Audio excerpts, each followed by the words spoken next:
Herkese merhabalar. Kanalıma ve mutfağıma hoş geldiniz. Bugün sizlere tüm püf noktaları ile ezilmeden tane tane tam kıvamında lokum gibi ayva reçeli tarifi vereceğim. Sizleri çok bekletmeden hemen tarife geçiyor ve keyifli seyirler diliyorum. Tarifimiz için reçel yapmak istediğimiz kadar ayva alıp ayvalarımızı güzelce yıkayalım. Yıkadıktan sonra yanımıza bir leğen de su alalım ve suyun içerisine 1/4 limonun suyunu sıkalım.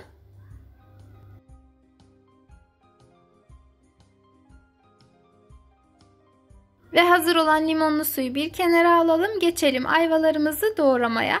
Önce bir bıçakla şöyle kabaca keselim.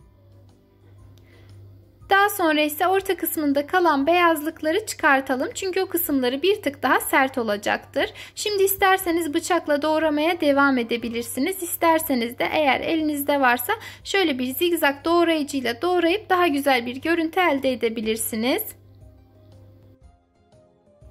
İsteğe bağlı daha büyük olacak şekilde doğrayabilirsiniz ama daha küçük doğramanızı tavsiye etmem. Şimdi doğradığımız ayvaları kararmaması için limonlu suyun içerisine atalım ve geriye kalan ayvaların tamamını da aynı şekilde doğrayıp limonlu suyun içerisinde bekletelim.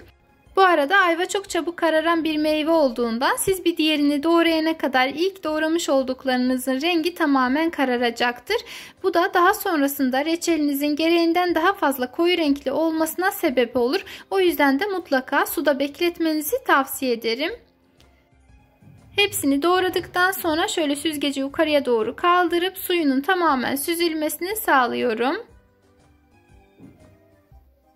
Şimdi reçelimiz kaynarken meyvelerimizin ezilmemesi için olabildiğince büyük ve geniş bir tencere alıp doğradığımız ayvaları içerisine ilave edelim.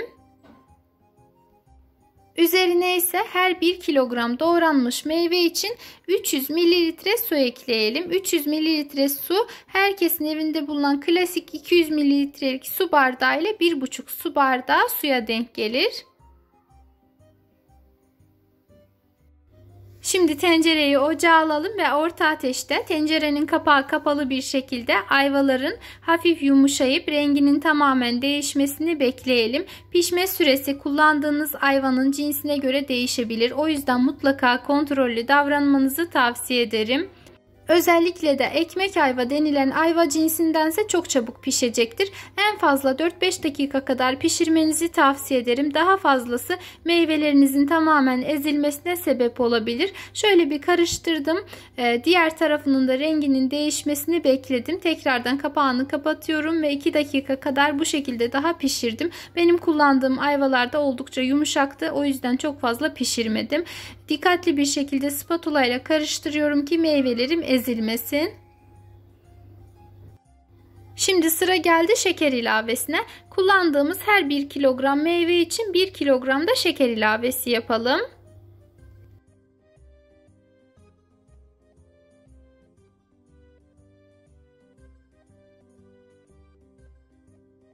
Şimdi bir spatula ile veya kaşıkla şekerin alt kısmına geçmesini sağlayalım. Daha sonra ise orta ateşte reçelimizin kaynamasını bekleyelim. Kaynamaya başladığında şu anda gördüğünüz gibi üzerinde beyaz köpükler oluşmaya başlayacaktır. Bu köpükleri kesinlikle toplamıyoruz çünkü onlar şekerin kendi köpükleridir ve tekrardan kaynatmaya devam ediyoruz. Ortalama 10-15 dakika kadar kaynattıktan sonra üzerine 1/4 limonun suyunu sıkalım. Ortalama 1-2 yemek kaşığı kadar limon suyu yeterli gelecektir. Limon suyu hem reçelimizin kıvamını daha güzel yapacak hem de şekerlenmesini önleyecektir. Ve yarım tatlı kaşığı kadar da tuzsuz tereyağı ekleyelim ki hem reçelimizin kaynarken taşmasını hem de fazlaca köpüklenmesini önlesin. Tereyağı ekledikten sonra hala da üzerinde köpükler oluşmaya devam ederse o köpüklerin tamamını toplamayı unutmayın ki reçelimizin kalitesini düşürmesin. Şeker ilavesi yaptıktan sonra ortalama 30-35 dakika kadar daha reçelimizi kaynatmaya devam ettim. Daha sonra ise kıvamını kontrol etmek istiyorum. Bunun için sizlere birkaç farklı yöntem söyleyeceğim. Öncelikle kaşığı içerisine daldırıp yukarıya doğru dik tutalım. Eğer damlalar yavaş akmaya başlıyor ise hazırdır. İkinci bir yöntemde ise sıcak reçel suyundan bir tabağın içerisine alıp şöyle soğumasını bekleyelim. Soğumaya başladıkça kıvamı koyulaşıyor ise artık yine reçelimiz hazır olmuştur. Üçüncü bir yöntemde ise sıcak reçel suyundan tırnağımızın üzerine bir damla damlatalım ve elimizi ileri geri hareket ettirelim. Hatta yukarıdan aşağıya doğru ters tutalım. Eğer damla hiç kıpırdamıyorsa, hatta akmıyor ise yine reçelimiz artık hazır olmuştur. Şimdi dördüncü ve son yöntemde yine sıcak reçel suyundan bir peçetenin veya mutfak havlusunun üzerine bir damla damlatalım. Eğer mutfak havlusunun içerisine hapsolmuyorsa, yani damla öyle durduğu gibi duruyorsa reçelimiz yine hazır olmuştur. Şimdi ocağımızı kapatalım ve artık geçelim reçelimizi kavanozlamaya. Öncelikle her zaman söylediğim gibi kullanacağımız kavanozlarımızı ve de kapaklarımızı kaynar suyla güzelce yıkayıp kurulayalım. Yani sterilize edelim. Aslında reçeliniz güzel pişmişse, kıvamlıysa ve de tam kararında olmuşsa kesinlikle kolaylıkla bozulmaz. Ama vakumlanma daha da uzun ömürlü olması için her zaman çok daha iyi bir yöntemdir. Bu arada kullandığımız kavanoz kapaklarımızın temiz ve steril olmasından ilave yepyeni olmasına da dikkat edin. Yani daha önce hiç kullanılmamış olmalı. Kavanozlarımızı ise doldurmadan önce şöyle kontrol edelim. Herhangi bir kırık çatlak var ise kesinlikle kullanmayalım.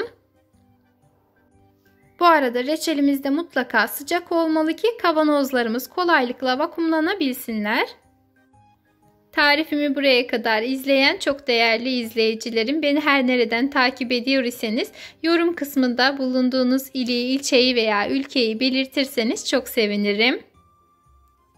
Şöyle gördüğünüz gibi rengi çok güzel oldu. Umarım sizler de denersiniz. Şimdi doldurduğumuz kavanozlarımızın kapaklarını sıkıca kapatalım ki güzelce vakumlansınlar.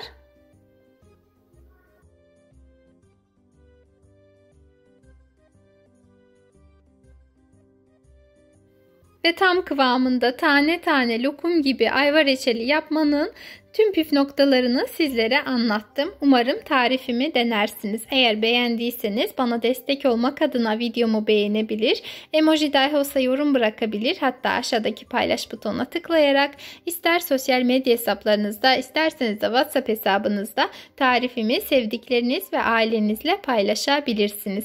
Yepyeni videolu tariflerimden haberdar olmak için kanalıma ücretsiz bir şekilde abone olarak bildirim zilini tüm olacak şekilde etkinleştirmeyi unutmayın. Sizleri reçelimizin sunumuyla baş başa bırakıyor ve Allah'a emanet ediyorum.